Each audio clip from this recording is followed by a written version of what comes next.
स्वागत है आपका आज की चाय पे। पहले ही बोल दूं मैं, मुझे किसी ने भी पैसे नहीं दिए हैं फ्लाइंग बीस भैया के लिए वीडियो बनाने के लिए। और इनफैक्ट मैं हिंदू भी हूँ। अगर मेरा धर्म कुछ और होता तो फिर 100% जी मैं तो किसी का हायर्ड पीआर बोल दी जाती है ना। तो मैं भैया को क्लैरिफाई करना चाहती हूँ कि भैया ये धर्म की राजनीतियाँ अच्छी नहीं होती, ये मत करो। खैर हम सबको तो पता है ना, सांप का स्वभाव होता है डसना, दूध पिलाने पे भी वो डसेगा ही। नहीं मैं भैया की बात नहीं करी, भैया तो बड़े मासूम हैं। Mooba la la la, how does the pig do oink. मैं किसी सोशल मीडिया पोस्ट, रेडिट की पोस्ट, इंस्टाग्राम का कोई सोशल मीडिया अकाउंट की मीम पेज की पोस्ट कोई यहाँ डिस्कस नहीं करूंगी, क्योंकि भोले बीस्ट भैया ने, जिनको साइकिल चलाना बहुत पसंद है, उन्होंने कहा है कि वो तो मासूम थे, ये तो आम सा झगड़ा था पति पत्नी का और पीआर तो किसी और ने करवाया। तो बीस्ट भाभी और भैया, मैं किसी भी तीसरे की बात को बिल्कुल नहीं मानूंगी और सिर्फ आपके लिखे हुए प्यारे प्यारे शब्दों पे हम जाएंगे। तो ये आम सी लड़ाई जो भाभी और भैया में हुई, इसके बाद जो हमारी भाभी जी थी, बीस भाभी, वो गई थी प्रेमानंद महाराज जी के सामने अपनी व्यथा रखने के लिए और लिख के उन्होंने एक चिट दी थी और ये बात कबूली है। हमारी भाभी ने, जिसको याद ना हो, बड़ा ही खौफनाक सा इनका वीडियो आया था इंस्टा पे, राम राम सारिया 12 में हूँ, बच्चा के साथ हूँ, ठीक हूँ।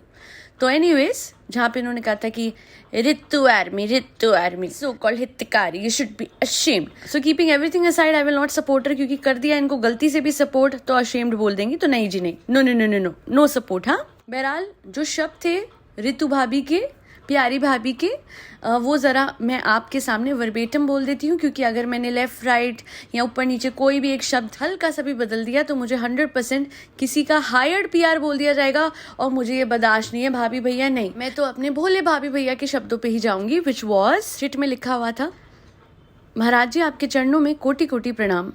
महाराज जी, मैंने पति से सच्चा प्रेम किया, पर बदले में पति से छल कपट झूठ निंदा अपमान मिला। छल कपट का मतलब पता होगा आप सबको, धोखा। जब कोई छल करता है, जब आपको चीट करता है, छल करना, आपके साथ चीटिंग करना। हाँ, झूठ, आपसे झूठ बोलना। आपका पार्टनर जब आपसे झूठ बोलता है, आपको कितना बुरा लगता है जब आपको पता लगता है कि इसका सच तो ये है। निंदा, अपमान, डिसरिस्पेक्ट, बीस भाभी के शब्द थे वर्बेटम। उसके बाद भाभी जी ये नहीं बोल रही थी कि हम में सुलह कैसे हो सकती है। भाभी जी ने आगे अपने शब्दों में सवाल पूछा था कि महाराज जी, बच्चियों का जो हक है क्या वो मैं लूं? That was a clear question of alumni. Conversation में अगर आप देखेंगे तो जब वो महाराज जी से पूछती हैं तो फिर महाराज जी कहते हैं कि हाँ बिल्कुल, आप तो समर्थ नहीं लग रही हैं, आप हो समर्थ, कि आप पे एक अच्छी जॉब है? तो उन्होंने बोला नहीं है, बिल्कुल है, मैं खुद बच्चियों को पाल सकती हूँ। तो उन्होंने कहा फिर आप किस बात का क्लेश क्लियर करोगे? ठीक है, अगर आप पाल सकते हो तो पाल लो, बच्चियों को खुद पाल लो, अच्छे से पाल लो और उनकी अच्छी परवरिश दो। बहुत बड़ी बात है, अपनी बच्चियों के लिए आप पूरी जिंदगी उनको डेडिकेट करने को तैयार हो। यही थी उनकी conversation. So she was not talking about सुलह कैसे हो सकती है, she was not talking about how her husband can change और how she can improve his behaviour और how things can become better. वो पूछ नहीं रही थी कि मैं सेपरेट हो जाऊं क्या महाराज जी, नहीं। उन्होंने कहा था कि मैं बच्चियों का हक लूं या फिर मैं बच्चियों को पाल लूं। दैट मीन्स सेपरेशन तो हो गई थी। भाड़ में गया पीआर, भाड़ में गया campaign, social media campaign. Third person fourth person क्या बोल रहे हो यार? अच्छा, जो अभी विरल बयानी के पेज पे आया हुआ है that Ritu applied mehndi, that is also someone's PR. Wow, then that is a good PR. No, this is your PR. अच्छा, वो अच्छा वाला तुम्हारा और बुरा वाला किसी और का, ये अच्छा है जी। अच्छा, पते की बात तो मुझे ये लगी कि बीस्ट भैया ने अपनी रीसेंट वीडियो में यही चीज क्लैरिफाई नहीं करी कि ये सब क्या है। इनफैक्ट इस बात के साथ साथ अपने सारे पुराने फट्टे भी क्लैरिफाई करे हैं। अगर आप ये बात बोल रहे हो कि वो भी पीआर था जब आपने स्ट्रगल वाला वो बनाया था, नहीं, आपकी बड़ी गाड़ी लेने पे किसी को इशू नहीं हुआ था। वो तो बड़ी गाड़ी लेने के बाद जो स्ट्रगल आप दिखा रहे थे कि लॉकडाउन में कैसे वो होगा, उस चीज़ पे लोगों को समझ नहीं आया कि काहे की स्ट्रगल। ठीक है, आपका इतना पैसा वहाँ से आया, उतना वहाँ से आया, तो इतना है ना कि चलो आया भी इन्वेस्टमेंट से वापस आके तो आप लगा सके, तो इतना आप पे था। तो उस टाइम पे कोई गाड़ी थोड़ा ना लेगा इतनी एक्सपेंसिव, तो फिर तो फाइनेंशियल स्टेबिलिटी के लिए अपने पास रखेगा। और आपकी मर्जी, आप अपना पैसा सेविंग में रखो या आप खर्चो, पर उसके बाद फाइनेंशियल स्ट्रगल, लॉकडाउन में कैसे हो रहा है गुजारा, ये सब पे वीडियो मत बनाओ। पूरे परिवार के समय जो थंबनेल लगाया था उसे तो ऐसा लग रहा था कि आपका ही लॉकडाउन में कुछ स्ट्रगल चल रहा है फाइनेंशियल, जबकि ऐसा था नहीं। कम आ रहे होंगे आपके पैसे यूट्यूब पे, बट इतने नील बटा सन्नाटा नहीं आ रहे थे कि आपके पास बहुत कम था and you were struggling during the days of lockdown. चलो मैं मे बी लगा देती हूँ, क्योंकि अगर मैंने मे बी नहीं लगाया, may be you were struggling, may be आप पे पैसे नहीं थे, मे बी आप पे बिल्कुल पैसे नहीं थे तभी आपने लग्जरी कार खरीद ली थी, तो मे बी मैं गलत हूँ, है ना। अच्छा, एक और चीज़ इन्होंने दूसरों पे डाली है, पता नहीं कौन है ये दूसरा, कहीं जर्मनी वाला तो नहीं है, हो भी सकता है ना। बट मुझे एक चीज़ समझ नहीं आ रही कि करो आप, गलती आपकी, डिसीजंस आपके, बोली आपकी, शब्द आपके, लड़ाई आपकी और आपकी बीवी की, और उसमें जर्मनी वाला या फिर दूसरे धर्म के लोग कैसे इन्वॉल्व हो जाते हैं। मेट्रो वाला फूलिश डिसीजन इनकी बीवी का था, बट इन्होंने वो बात भी बोला कि कुछ संदिग्ध व्यक्ति आ गए। संदिग्ध व्यक्ति वो आपके फैंस थे जो एकदम से उमड़ पड़े वहाँ पे। आपके अभी 90 लाख है, तब क्या 70 लाख 60 लाख तो होंगे ना कम से कम सब्सक्राइबर। तो आप नोएडा बुलाओगे, दिल्ली से तो सारी जनता भागी चली आएगी। मतलब मैं तो फ़ैन भी नहीं थी, बट अगर मुझे भी दिख जाते कि वो यहाँ पे फ्लाइंग बीस है तो एक बार मैं भी झलक देखने के लिए खड़ी हो जाती कि कौन ही है ये लोग। खैर, इतना मैं बोलूँगी कि मेट्रो वाले बात पे अगर आप कह रहे हो कि आपको कुछ संदिग्ध व्यक्ति इधर उधर ले गए, तो आप भूल गए हैं आपकी बीवी जहाँ पे जिस मेट्रो स्टेशन पे थी वहाँ पे इतनी भीड़ हो गई थी कि इसी वजह से आपको डाइवर्ट करके दूसरी जगह वो ले गए, जो भी ले गए। और अगर ना ले जाते तो वो भीड़ आपको भी नुकसान पहुंचा सकती थी। आपकी बीवी आपकी बच्चियों के साथ एलिवेटर में दब चुकी थी और वो चिल्ला रही थी कि ये पीछे हटो, ये पीछे हटो। ऑर्गेनाइज ढंग से आप ना करो और गलती हो जाए जर्मनी वाली की या दूसरे धर्म के लोगों की, वाह भाई साहब, slow claps for you and slow claps for beast bhabhi. और हवन वाली बात पे भी क्लैरिफिकेशन दे दिया। मतलब देखिए, वो एक आस्था वाली बात है। मैं तो कहती हूँ अपनी आस्था की क्लैरिफिकेशन हमें देने की ज़रूरत ही नहीं है। हम करेंगे हवन, हम करेंगे यज्ञ, इसके लिए मुझे किसी साइंटिफिक एक्सप्लेनेशन की या साइंटिफिक बैकिंग की ज़रूरत नहीं है कि मैं रिलीजियस उससे करती हूँ, मेरे रिलीजियस सेंटिमेंट्स जुड़े हुए हैं, मैं भगवान से प्रार्थना करती हूँ, मैं पूरे दिन भगवान जी का नाम लेती हूँ, नाम सिमरन करती हूँ। और श्री राम की जो नाम की वाइब्रेशन है वो इतनी स्ट्रॉन्ग रही है कि I have healed significantly from my anxiety, from my nervousness. So you don't need to prove that. वहाँ पे मैं बोलूँगी कि अगर आपको नेगेट करने कोई आया तो वो गलत है ना। जहाँ जो गलत है वो गलत है, और कोई से मेरा मतलब है ध्रुव राठी। पर एक बात को हर बात से कनेक्ट कर देना कोई बीस्ट भैया और भाभी से सीखे। पता है, मुझे ऐसा लग रहा है कि आजकल बहुत सारे व्लॉगर्स डाइवोर्स वाला जो एक एक्सपेरिमेंट है वो ट्राई कर रहे हैं। एंड अफसोस हमारे भैया भाभी के केस में नहीं, इनका तो रियल था, इनका रियल था। इनकी ना बस एक छोटा सा झगड़ा हुआ था जो हर मियाँ बीवी के बीच में होता है। जी हाँ, इतना छोटा सा झगड़ा था कि बीवी पहुंच गई थी एल्यूमिनाई की बात करने और सेपरेशन तो मतलब हो ही गया था, ऐसा हमें लग रहा था, हमें लगता है ना। इनके केस में कुछ भी नहीं था, ये तो मामूली सी बात थी। एक औरत रोते रोते बिलखते बिलखते महाराज जी के सामने माइक पे बात कर रही है, ये तो मामूली सी बात है। एक औरत के दर्द को और पीड़ा को दुनिया ने समझा तो वो सब कुछ गलत था। ये तो पीआर था जिसकी वजह से हमें गलत फहमी हुई थी। ना तो वहाँ रितु भाभी थी, ना वो रो रही थी, ना वो बातें थी, ना यहाँ पे भैया की लड़ाई हुई थी। वो तो पीआर था। चलो भैया ने माना तो सही कि पीआर था। अब भैया का पीआर था या किसी और का, अब हम आम जनता कहाँ जाने। हम आपकी तरह एक्स्ट्रा भोले नहीं है ना भैया, हम तो बस सेमी भोले हैं, है ना। देखो आपका भोलापन कि आप समझ गए कि किसी और ने करवाया है। Kudos to you and your family and my beast bhabhi, too good. अच्छा, एक बात और मुझे कहनी है फॉर भैया एंड भाभी, है ना, आर बिलवर्ड भैया एंड भाभी। वो आपसे गलती से हुआ ना आपके वाले वीडियो में। हमने आइडेंटिटी पूरी तरीके से, ऋतु की आइडेंटिटी जो है वो डिस्क्लोज ना हो, ये पूरी कोशिश करी है। ऋतु ने पूरी कोशिश करी है। हमने गलती से, ये फिर गलती हुई है जी, हो जाती है, इंसान से गलती होती है। हमने निकल रहा है। ऋतु भाभी ने पूरी कोशिश करी थी कि आइडेंटिटी बाहर न जाए। इतनी ज्यादा कोशिश थी कि महाराज जी के सेशन में वो बिना मास्क के भी दिख गई, बीच में बैठे हुए। चाहती तो साइड में बैठी रहती कि ना दिखे। नहीं, भीड़ बहुत थी, यहाँ पे भी हमारी गलती है ना। और इतनी बड़ी कोशिश थी कि माइक पे अपनी व्यथा भी सुनाई, ऑफ माइक भी बोल सकती थी।